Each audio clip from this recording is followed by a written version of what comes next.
చేతను శివుని విల్లును ఎత్తిన రాముడే ఎత్తగలడా సీత జడను తాళి కట్టే వేళలో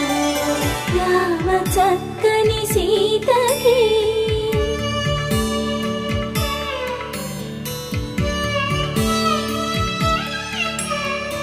ఎర్ర జాబిలి చేయి రాముడేడని అడుగుతుంటే చూడలేదని పెదవి చెప్పే చెప్పలేమని కనులు చెప్పే నల్ల పూసైన